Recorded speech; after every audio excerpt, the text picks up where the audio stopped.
Denise était venue à pied de la gare Saint-Lazare, où un train de Cherbourg l'avait débarqué avec ses deux frères. Après une nuit passée sur la dure banquette d'un wagon de 3e classe, elle tenait par la main Pépé et Jean, la suivant, tous les trois brisés du voyage, effrayés et perdus au milieu du vaste Paris. Le nez levé sur les maisons, demandant à chaque carrefour la rue de la Michaudière, dans laquelle leur oncle Baudu demeurait. Mais comme elle débouchait enfin sur la place Gaillon, la jeune fille s'arrêta, nette de surprise. Oh, dit-elle, regarde un peu, Jean. Et ils restèrent plantés, serrés les uns contre les autres, tout en noir, achevant les vieux vêtements du deuil de leur père. Elle, chétive pour ses 20 ans, l'air pauvre, portait un léger paquet, tandis que de l'autre côté, le petit frère, âgé de 5 ans, se pendait à son bras et que derrière son épaule, le grand frère, dont les saisons superbes florissaient, était debout, les mains ballantes. « Ah bien, reprit-elle, après un silence, en voilà un magasin. » C'était à l'encoignure de la rue de la Michaudière et de la rue Neveu Saint-Augustin, un magasin de nouveautés dont les étalages étaient en notes vives dans la douce et pâle journée d'octobre. 8 heures sonnaient. Il y avait sur le trottoir que le Paris matinal, les employés filant à leur bureau et les ménagères courant les boutiques. Devant la porte, 2 commis, montés sur une échelle double, finissaient de pendre des linges. Tandis que, dans une vitrine de la rue Neuve-Saint-Augustin, un autre commis, agenouillé et le dos tourné, plissait délicatement une pièce de soie bleue. Le magasin, vide encore de clients, et où le personnel arrivait à peine, bourdonnait à l'intérieur comme une ruche qui s'éveille. Fichtre, dit Jean, ça enfonce Vallonne, le tien n'était pas si beau. Denise hocha la tête. Elle avait passé 2 ans là-bas, chez Corneille, le premier marchand de nouveautés de la ville. Et ce magasin rencontrait brusquement cette maison énorme. Pour elle, lui gonflait le cœur, la retenait émue, intéressée, oublieuse du reste. Dans le pan, coupé donnant sur la place Guillon, la haute porte toute en glace montait jusqu'à l'entresol, au milieu d'une complication d'ornements chargés de dorures. 2 figures allégoriques, 2 femmes riantes, la gorge nue et renversées, déroulaient l'ancienne au bonheur des dames. Puis les vitrines s'enfonçaient, longeaient la rue de la Michaudière et la rue Neuve-Saint-Augustin, où elle occupait, outre la maison d'angle, 4 autres maisons, 2 à gauche, 2 à droite, achetées et aménagées récemment. C'était un développement qui lui semblait sans fin, dans la fuite de la perspective avec les étalages du rez-de-chaussée et les glaces sans teint de l'entresol derrière lesquels on voyait toute la vie intérieure des comptoirs. En haut, une demoiselle, habillée de soie, taillait un crayon, pendant que près d'elle, 2 autres dépliaient des manteaux de velours. Au bonheur des dames, lut Jean, avec son rire tendre de belle adolescence, qui avait eu déjà une histoire de femme à Vallonne. Ah, c'est gentil, c'est ça qui doit faire courir le monde. Mais Denise demeurait absorbée devant l'étalage de la porte centrale. Il y avait là, au plein air de la rue, sur le trottoir même, un éboulement de marchandises à beau marché. La tentation, la porte, les occasions qui arrêtaient les clients au passage. C'était un déballage géant de foire. Le magasin semblait crever, jeter son trop-plein de linge. D'abord, ils furent séduits par un arrangement compliqué. En haut des parapluies, posés obliquement, semblaient mettre un toit de cabane rustique. Dessous, des bas de soie, pendus à des triangles, montaient des profils arrondis de mollets. Les uns semés de bouquets de roses, les autres de toutes nuances, les noirs à jour, les rouges à coins bordés, les chairs dont le grain satiné avait le douceur d'une peau de blonde. Enfin, sur le drap de l'étagère, des gants étaient jetés symétriquement, avec leurs doigts allongés, leurs paumes étroites, de vierges byzantines. Cette grâce raidie est comme adolescente des chiffons de femmes qui n'ont pas été portés, mais la dernière vitrine, surtout les retint. Une exposition de soie, de satin et de velours y épanouissait dans une gamme souple et vibrante les tons les plus délicats des fleurs. Au sommet, les velours, d'un noir profond, d'un blanc de lait caillé. Plus bas, les satins, les roses, les bleus aux sensures vives se décoloraient en pâleur d'une tendresse infinie. Plus bas encore, les soies, toutes les charmes de l'arc-en-ciel, des pièces retroussées en coque, plissées comme autour d'une taille qui se cambre. devenue vivante sous les doigts savantes des commis, et entre chaque motif, entre chaque phrase colorée de l'étalage, courait en accompagnement discret un léger cordon bouillonné de foulard crème. C'était là, aux deux bouts, que se trouvaient en piles colossales les deux soies dont la maison avait la propriété exclusive, le Paris-Bonheur et le cuir d'or, des articles exceptionnels qui allaient révolutionner le commerce des nouveautés. Oh, cette faille, à 5 francs 60, murmura Denise, étonnée devant le Paris-Bonheur. Jean commençait à s'ennuyer. Il arrêta un passant. La rue de la Michaudière, s'il vous plaît, monsieur. Quand on lui eut indiqué, la première à droite, tous trois revinrent sur leurs pas, en tournant autour du magasin. Depuis un instant, un gros homme, à cheveux blancs et à grande face jaune, debout sur le seuil d'une boutique de l'autre côté de la rue, les regardait. Il était là, le sang aux yeux, la bouche contractée, mis hors de lui par les étalages du bonheur des dames. Lorsque la vue de la jeune fille et de ses frères avait achevé de les exaspérer, qu'en faisaient-ils ces trois nigauds à bâiller ainsi devant le parade des charlatans? Et longue fit remarquer brusquement Denise comme éveillée en sursaut. Nous sommes rue de la Michaudière, dit Jean. Il doit loger par ici. Ils levèrent la tête, se retournèrent.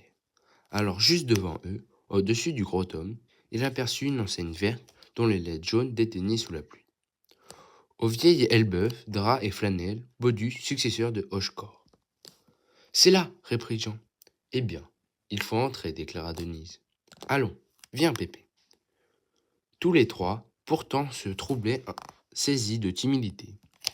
Lorsque leur père était mort, emporté par la fièvre qui avait pris leur mère un mois auparavant, l'oncle Baudu, dans l'émotion de ce double deuil, avait bien écrit à sa nièce qu'il y aurait toujours chez lui une place pour elle le jour où elle voudrait tenter la fortune à Paris.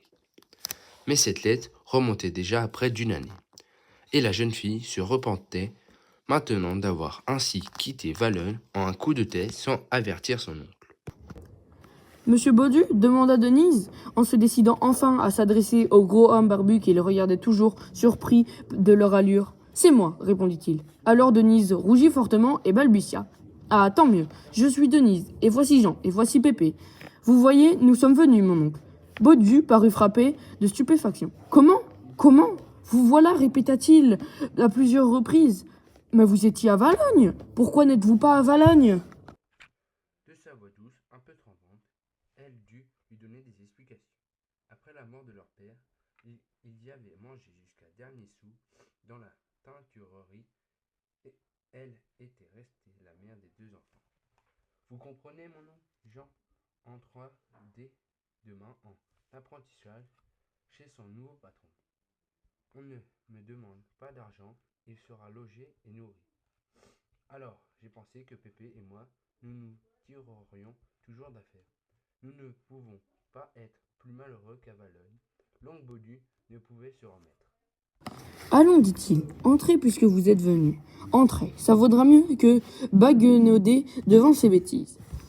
Et après avoir adressé aux étalages d'en face une dernière moue de colère, il livra passage aux enfants. Il pénétra le premier dans la boutique en appelant sa femme et sa fille.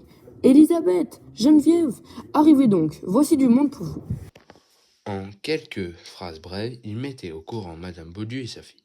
Entrez, dit à leur tour les deux femmes. Vous êtes les bienvenus. Et elles firent asseoir Denise derrière le comptoir. Aussitôt, Pépé monta sur les genoux de sa sœur, tandis que Jean se tenait près d'elle. Voyons, dit tout d'un coup Baudu. Causons peu, causons bien. Je t'ai écrit, c'est vrai, mais il y a un an. Et vois-tu, ma pauvre fille, les affaires n'ont guère marché depuis un an. Oh, c'est une crise qui passera. Je suis bien tranquille. Seulement, j'ai diminué mon personnel. Il n'y a plus qu'ici 3 personnes. Et le moment n'est guère venu d'en engager une 4e. Enfin, je ne puis te prendre comme je te l'offrais, ma pauvre fille. Denise l'écoutait, saisie toute pâle. Il insista en ajoutant. Ça ne vaudrait rien pour toi ni pour nous. Elle laissa tomber 2 grosses larmes. C'est bien, mon oncle, répéta-t-elle. Nous allons nous en aller. Je ne vous mets pas à la porte, puisque vous êtes entrés. Maintenant, vous coucherez toujours en haut, ce soir. Nous verrons après. Alors, Madame Baudu et Guenièvre comprirent sur un regard qu'elles pouvaient arranger les choses. Tout fut réglé. Il n'y avait point à s'occuper de Jean. Quant à Pépé, il serait à merveille chez Madame Gras, une vieille dame qui prenait en pension complète des enfants jeunes, moyennant 40 francs par mois.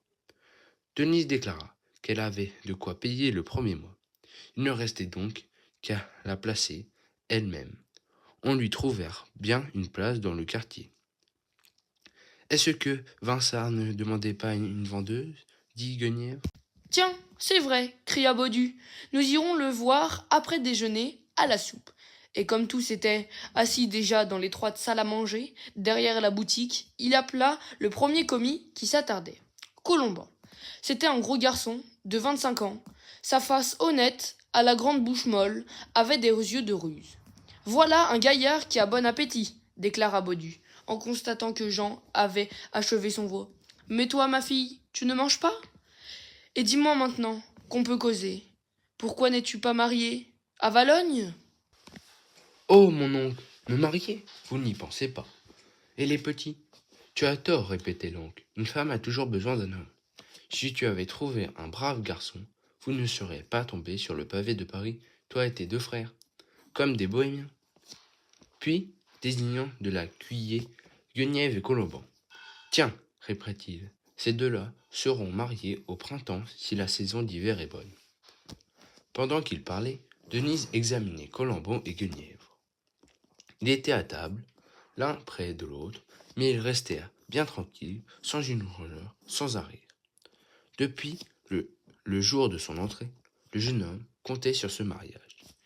Il y avait passé par les différentes étapes, petit commis, vendeur appointé, admis enfin aux confidences et aux plaisirs de la famille, le tout patiemment menant une vie d'horloge, regardant Guenièvre comme une affaire excellente et honnête. La certitude de la voir l'empêchait de la désirer. Et la jeune fille, elle aussi, s'était accoutumée à l'aimer. Mais avec la gravité de sa nature contenue et d'une passion profonde qu'elle ignorait elle-même dans son existence plate et réglée de tous les jours. Oui, on finit toujours par là, déclara Colomban, qui n'avait pas encore lâché une parole, mâchant avec lenteur. Geneviève, après avoir jeté sur lui un long regard, dit à son tour. Il faut s'entendre, ensuite ça va tout seul. Assez causé, conclut le drapier, en donnant le signal de se lever de table. Denise de nouveau resta seule, assise près de la porte, en attendant que son oncle pût la conduire chez Vincent. Et pendant près d'une heure, elle s'intéressa aux choses qui se passaient autour d'elle. De loin en loin, les traits des clients, dames parues, puis d'autres. La boutique gardait son odeur de vieux, son demi-jour, et tout l'ancien commerce semblait pleurer d'abondance. Mais de l'autre côté de la rue, ce qui la passionnait, c'était le bonheur des dames, dont elle apercevait les vitrines par la porte ouverte. Le grand magasin s'animait en pleine vente. Alors Denise eut la sensation d'une machine fonctionnant à haute pression. Ce n'étaient plus les vitrines froides de la matinée, mais maintenant elle apparaissait comme chauffée et vibrante de la trépidation intérieure. Du monde les regardait. Des femmes, arrêtées, s'écrasaient devant les glaces. Toute une foule brutale de convoitises. Mais la chaleur d'usine dont la maison flambait venait surtout de la vente, de la bousculade, des comptoirs, qu'on sentait derrière les murs. Il y avait là le ronflement continu de la machine à l'œuvre. Un enfournement de clients entassés devant les rayons, étourdis sous la marchandise, puis jetés à la caisse. Et cela réglé, organisé avec une rigueur mécanique, tout un peuple de femmes, passant de la force et de la logique des engrenages. Denise, depuis le matin, subissait la tentation. Ce magasin si vaste, pour elle, l'étourdissait et l'attirait, et ses yeux retournaient toujours au bonheur des dames, comme si la vendeuse en elle avait eu le besoin de se réchauffer au flamboiement de cette grande vente. En voilà qui ont du monde, au moins, laissa-t-elle s'échapper, mais elle regretta cette parole en apercevant les Baudu près d'elle. Baudu, la bile au visage, se contenta de dire « Tout ce qui relut n'est pas d'or, patience ». La famille, évidemment, renfonçait le flot de rancune qui lui montait à la gorge. Enfin, le drapier fit un effort, se détourna pour s'arracher au spectacle de la vente d'en face. Eh bien, reprit-il, voyons chez Vinsart. Les places sont courues. Demain, il ne serait plus temps peut-être. Nous en avons pour 2 minutes. Vinsart a créé une spécialité de soie où il fait encore des affaires. Oh, il a de la peine comme tout le monde. Mais c'est un finaud qui joint les deux bouts par une avarice de chien. Je crois pourtant qu'il veut se retirer à cause de ses rhumatismes. Le magasin se trouvait rue Neuve des Petits Champs près du passage Choiseul. Il était propre et clair, d'un luxe tout moderne, petit portant et pauvre de marchandises. Baudu et Denise trouvèrent Vinsart en grande conférence avec deux messieurs. « Ne vous dérangez pas, cria le drapier. Nous ne sommes pas pressés, nous attendrons. » En revenant par discrétion vers la porte, se pencha à l'oreille de la jeune fille. Il ajouta. Le maigre est au bonheur second à la soie, et le gros, un fabricant de Lyon. Denise comprit que Vinsart poussait son magasin à Roubignoux, le commis du bonheur des dames. Selon lui, sa maison était une affaire d'or, mais Roubignoux, nerveux et tourmenté, l'interrompait avec impatience. Il connaissait la crise que les nouveautés traversaient. Il citait une spécialité de soie tuée déjà par le voisinage du bonheur. Non, je ne suis pas décidé, finit-il par conclure. Laissez-moi le temps de réfléchir, nous en recauserons. Comme vous voudrez, dit Vinsart, en cachant son désappointement. Mon intérêt n'est pas de vendre. Et revenant au milieu du magasin. Qu'y a-t-il pour votre service, monsieur Baudu ?